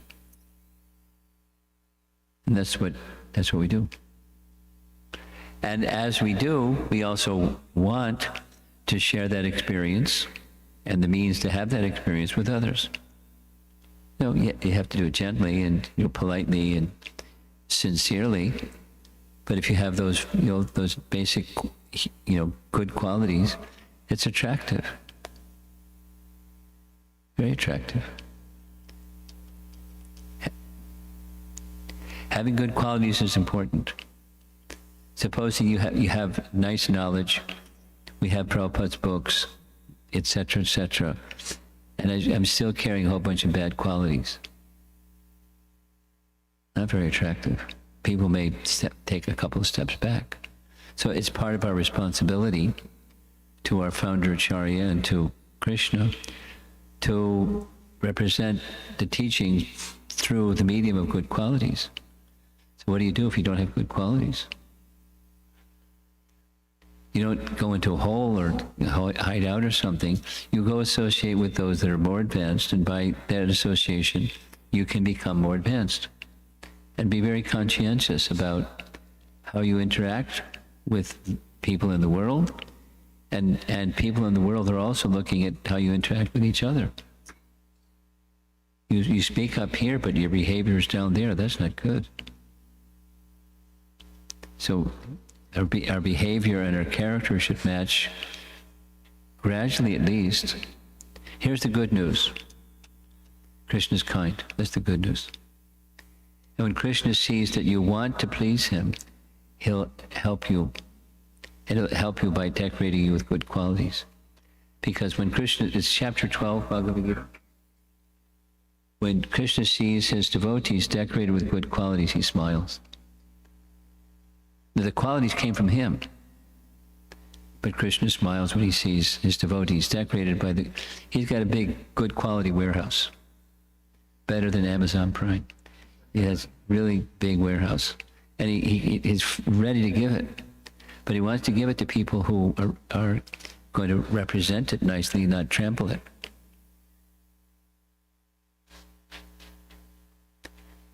So he'll examine you to see, where is your heart? Is it cosmetic or is it genuine? And if it's genuine, then little by little he'll decorate you and he'll smile. When you see Krishna smiling, you smile. And Krishna wants, okay, that's nice, that's some more good qualities. And it just keeps going like that. That's devotional service. I'm saying it in simple language, but that's devotional service. That's how it works.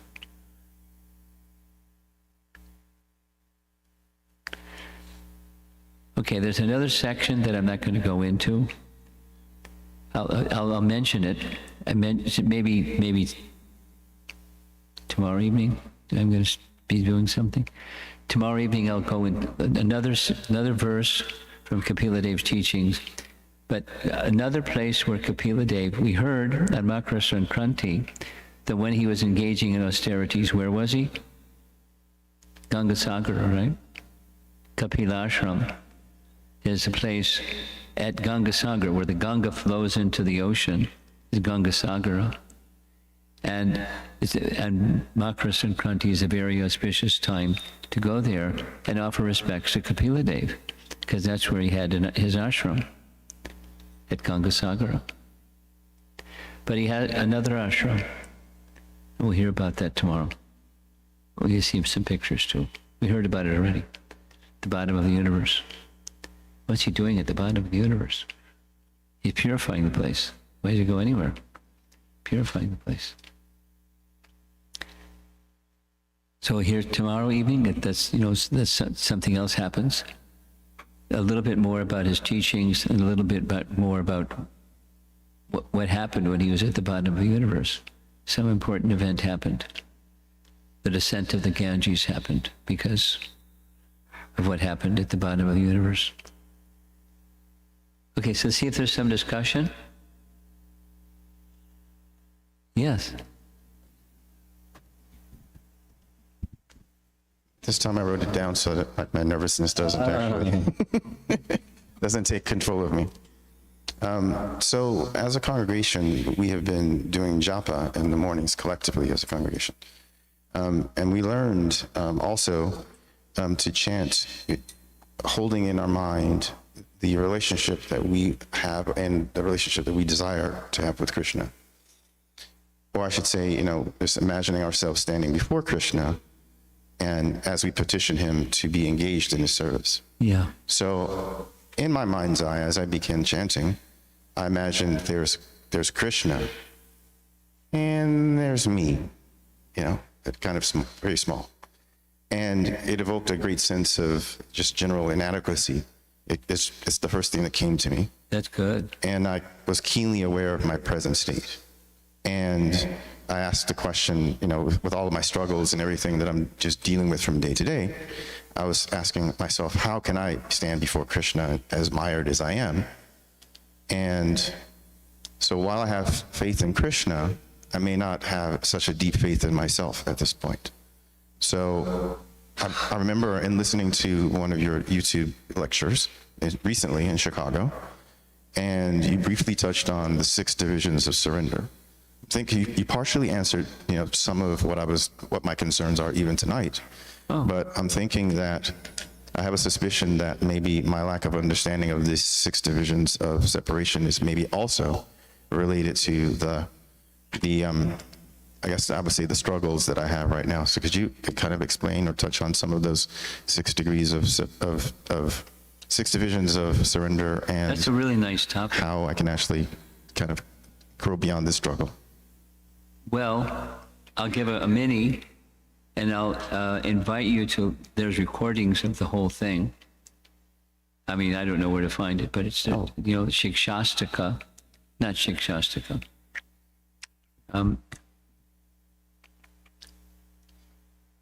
The Sharanagati. Sharana means to surrender.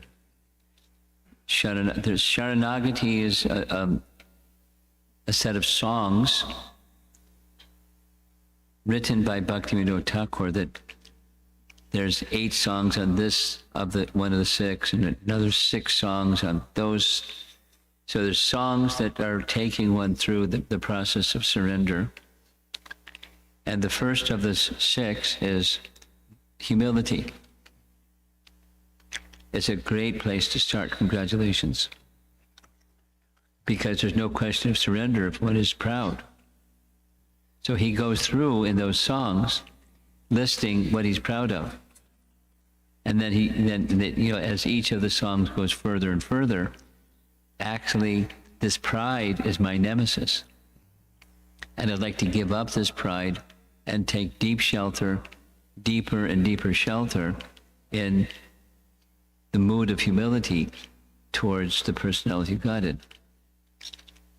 Now that's Bhaktivinoda Thakur.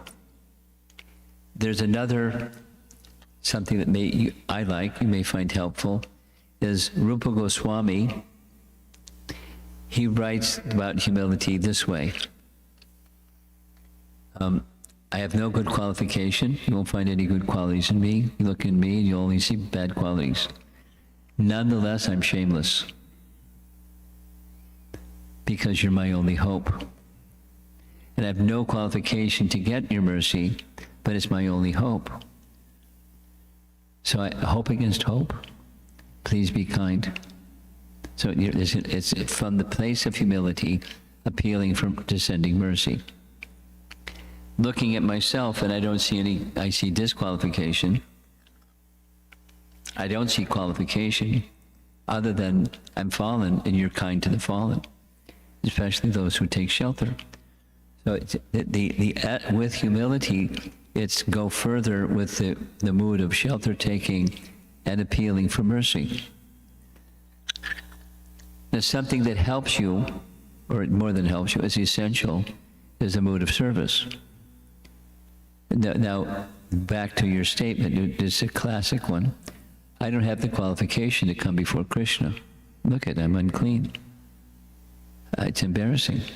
And the more I get a little bit clearer in my head, I realize how cluttered my heart is. I want to go back to where I was. It was just dull. I didn't realize how cluttered my heart was. That's not an answer either. Keep going. And humility becomes more profound. The inspiration to be engaged in service, although not qualified to be engaged in service, becomes more profound. So the service mood becomes more profound. But it's humble service, not look at me kind of service. Humble service. And a stronger appeal for descending mercy. Those 3 things. Humility, The connection is the connection of service and the necessity for mercy to make the whole thing work at all. Because there's no qualification over here other than I want to be in a relationship with Krishna, although I'm unqualified. And the medium of that connection is service.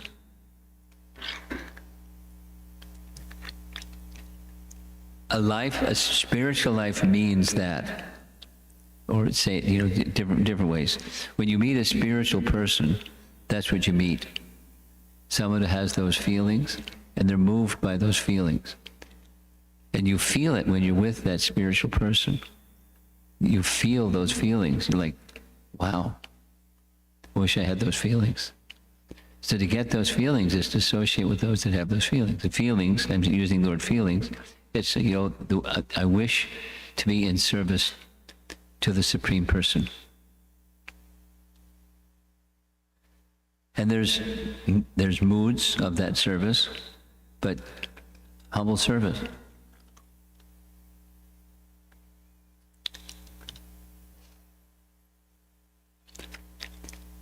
Mood of humble service is a good place to begin. No problem. It's good. Thank you, Maharaj.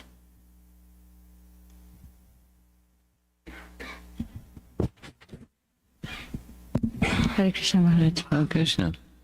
So, this is a very personal question. If you would choose to answer it separately, you can, but I think it applies to many of us. Even after, trying to improve my process of chanting for so many years, there are days when I feel very happy while doing it. And then there are days when I'm trying the exact same steps, but I have to keep pulling my mind back. So is it normal for the it's quality completely to... normal. Unsteady. Anishtata bhakti. It's got a nice Sanskrit name for it. There's 6 divisions. A nice book for all of us, a nice book for you, is Madhurya Kandambani. Rupa Goswami is teaching about Shuddha Bhakti. Vishwanath Chakravarti is talking about how to get there. In detail, specifically even with chanting. But, other forms of other expressions of service. It's completely, the unsteadiness is 6, levels. And they have this characteristic and that characteristic and that characteristic. Causes and symptoms. So what to do? I read through the Anarthas and through Bhakti Rasamrita Sindhu and all, and I try to analyze after that. Why was today different from where I wanted it to be? You're not the controller, come on. Let's just put it the other way. How many lifetimes have you been at this? Many. Unknown. Too many to count, we don't know. So the tendencies are deeply ingrained. Habits it takes a while to form them, and it takes a longer while to remove them. And a fundamental habit is trying to be an enjoyer. The bhakti flips it around. I'm having this ongoing dialogue with somebody, a professor, a well-educated person, and he struggles like anything with his spiritual aspirations, and he somehow he's not getting it, although he agrees. Then he goes, the bungee cord goes back. Krishna's at the center, not you. It's not about me. It's about, yeah, but, we have our needs. Okay. So we calibrate our efforts in life according to our needs. But the bottom line is, the real need is that loving relationship. And when that loving relationship is full, then their needs are met. So we're not there yet. So we have to keep acknowledging the shortcomings, introspect and be honest what the shortcomings are.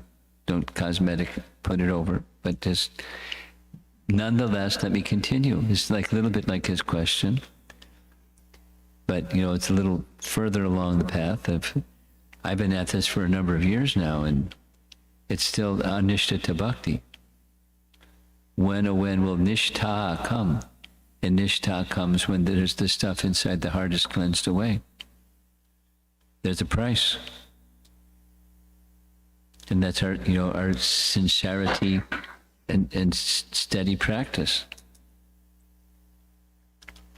What Rupa Goswami says is enthusiasm, or amplify enthusiasm becomes, that sounds like a bad word, but greed. A greed for that spiritual progress, where you're just so, you're absorbed. A greedy person, generally we would connect greed with money. So money, money, money, money, money. And then money, money, money, money, money. And there's no end. Money, money, money.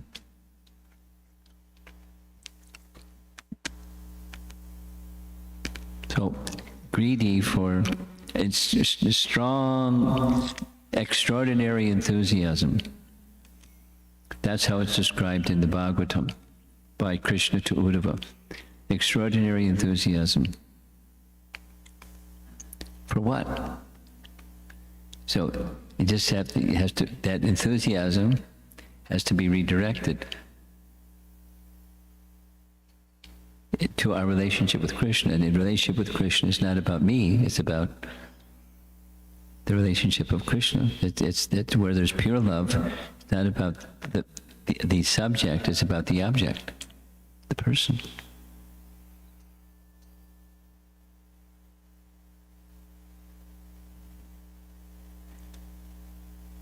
So good association, same, sadhu sangha. Satam prasangam mamavirya samvido bhavantirit karna rasayana katha taj joshanad ashapavargavarmani. So as you become familiar with the Bhagavatam, what happens, coming attractions for you, what happens as you become familiar with the Bhagavatam, it starts to go in. It's not just intellectual or that, oh, that's nice. It's not just on the mind. It becomes, you carry it in your heart all the time. And as you carry it in your heart, it's not like you can recite slokas. I mean, some people like slokas. Dravid is one who really likes slokas. Some people like the meetings. Whatever, the message just stays within. And there's a price. You do more of that, and as you do more of that, the attraction for the other stuff subsides. So we're in this mixed position. And that's the unsteadiness. For a long time. Lifetimes and lifetimes and lifetimes of absorption in the temporary, with the idea of it's about me. Are we having fun yet? That. Thank you, Maharaj. Okay.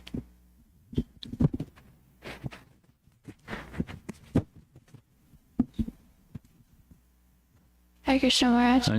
I have two simple questions. Okay. Is there a significance behind Kapila's golden hair? Like just 'cause? Okay. And then my second question is, what does Nishtha mean? What does? Nishtha mean? Nishtha means steady. Nishtata is unsteady. Nishtha is steady. So there's 9 stages in bhakti, and one of them, number 5, is nishtha. And before nishtha is unsteady. That's where we are. Thank you, But Maharaj. it becomes steady by abhyasa. Abhyasa means practice, and practice with faith. Not just mechanically practice, but with faith. With faith. And faith in what? Because we're going to have faith in something. So faith in what? These are nice topics. Faith is intrinsic to the soul. That is, we have faith in something. And the greedy person, we use that word greedy already, get money. Because if you get money, then you can get what you want because you need money to get what you want. So get money.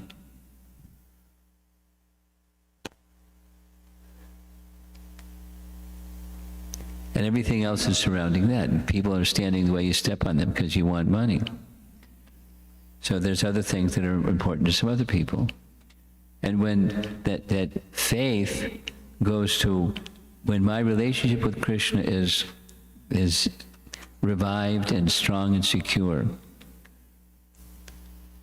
when my relationship with Krishna is alive and strong and secure, that's all I need.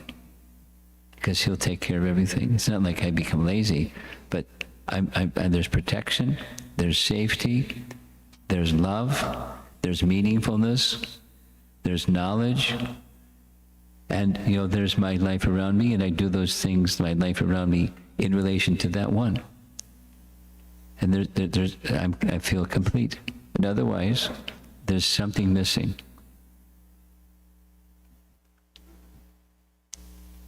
So, when one reposes one's faith there,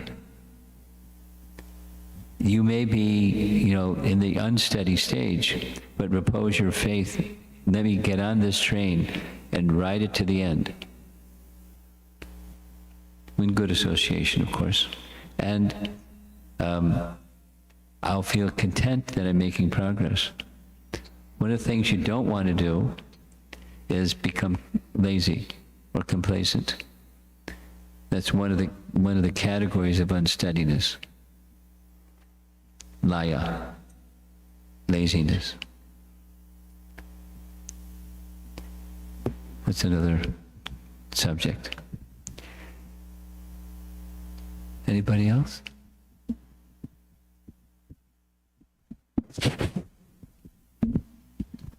Hare Krishna Maharaj. You talked about how if you surrender to Krishna, you may not have all the good qualities, but slowly he may have mercy and decorate you with good qualities. If I may, without any offense, request you to define what are those good qualities according to you. Well, not according to me. I'm nobody. But according to Krishna, there's many places, and one of my favorite places is Bhagavad Gita, chapter 13, verses 8 through 12. It's items of knowledge, but you look at the list and its qualities. And then at the end of chapter 12, you find another list of qualities that are pleasing to Krishna. And he's the decorator of those qualities. So those are two places. That's the symptoms by which good quality, or the quality of Krishna consciousness will be known, as those other good qualities are manifest. How's that? Thank you, Maharaj. If no one has a question, I had a follow-up, go if I ahead, may Nava. ask.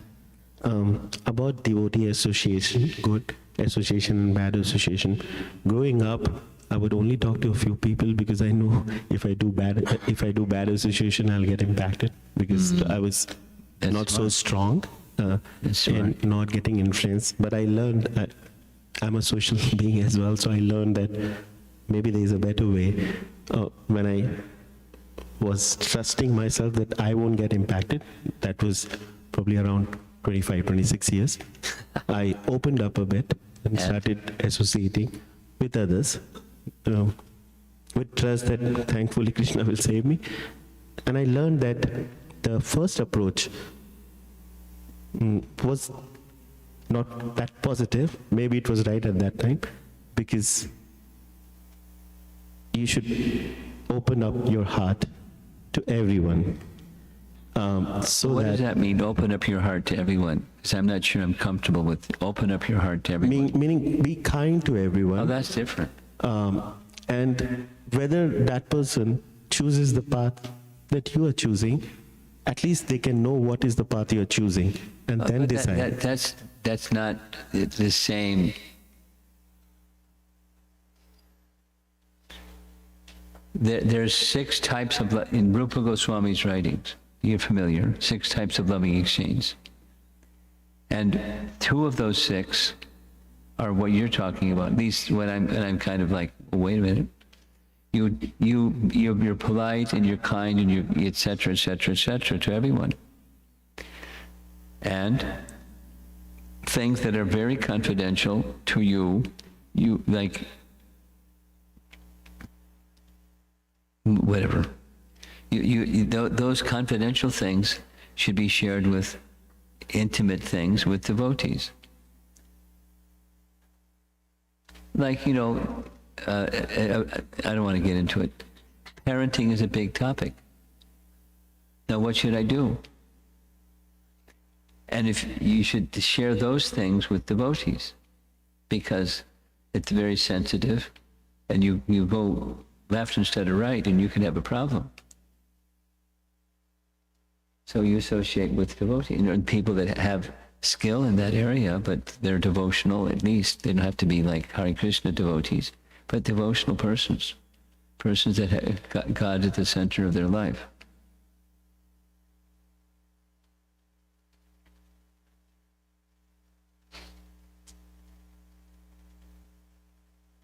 And what if I'm leaving, let's say, a few people? What if what? What if on the path, like I work in a corporate setup. Sure. I do talk about the service we do at a temple. Okay, no problem. A, to create awareness, and B, maybe some message goes in their ears and somebody. That's okay. That's okay. How you do it and to the degree to which you do it is going to, vary from person to person. But that's okay.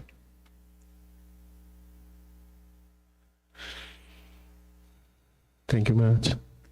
Last question.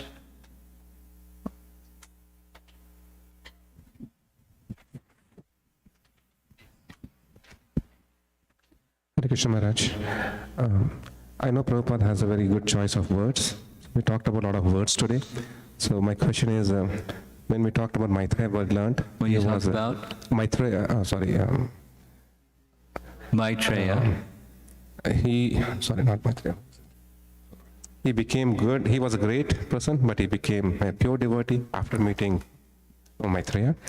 But in yesterday's morning call, in Canto 3, text 4 and 5, we learned that Vidura, they had mentioned as great and pure devotee, whereas Suta Goswami as only great devotee. Isn't he pure, Maharaj? What's the punchline of your question? Why is Suta not called pure, but only great? Suta Goswami. And Canto 3, text 4 and 5. Whereas Vidura, Well, to use an adjective for one person and not the same adjective for another person doesn't mean comparative superlative. You may read it that way because that's literally what it says, but it doesn't necessarily mean that's how you're supposed to take it. okay. That this is comparative and that's superlative. Doesn't have to mean that. Okay, sure. After all, Suta Goswami is the speaker of the Bhagavatam. Exactly. And after all, he heard from Shukadeva Goswami. And we read it again and again and again and again and again, and our great acharyas read it again and again and again. It's not like he's kind of, comparatively not there yet. That's not a right way to take it, I don't think. Sure. Thank you. Okay. Last question. Hare Krishna Okay. Maharaj, please Okay. accept my humble obeisance. Hare Krishna. Maharaj, you said bhakti comes only with association. So if we are not in association, does it go away? Even if we are chanting and reading Bhagavad Gita, No. It's just, how does bhakti start? associating with other You receive bhakti from one who's carrying bhakti. Okay. I've got a bhakti vessel, it's called my heart. And I may meet somebody and spill a little bhakti on them. Whoop. Pardon me. It's okay. So that's how bhakti begins. Now, your question is, if bhakti begins, am I going to lose it unless I keep getting bhakti spilled on me? No, you can continue to cultivate it by the method of cultivation. It's advisable, keep devotee association, you get more bhakti. But supposing, I know some people that live in remote places, etc., and their bhakti is just fine. I know some people that are in remote places and their bhakti goes down. I know some people that are in close association and their bhakti goes down from offense or, pride or some other things. So the answer to your question is it won't go down.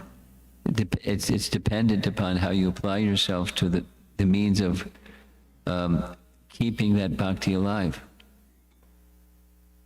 And the means of keeping the bhakti alive is continued hearing and service. And with that, an internal desire, let me connect with Krishna. And it works. Thank you, Maharaj. That answers. Okay. Can I just ask a follow-up question? Sure. But why is it that bhakti comes? But why is it that bhakti comes with association? Why? Because that's where bhakti comes from. I mean, bhakti arises from bhakti. Bhakti doesn't arise from anything material. You can't put a whole bunch of material things together and stir and get bhakti.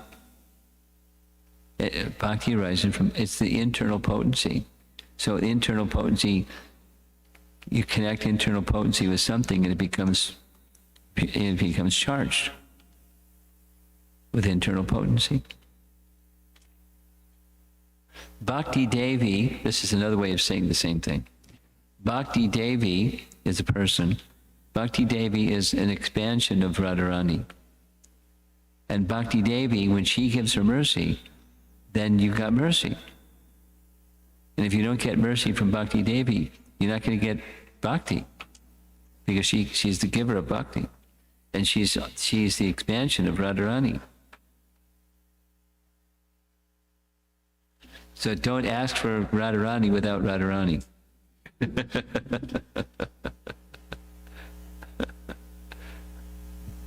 What happened?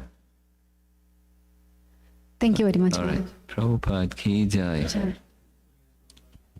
Yeah.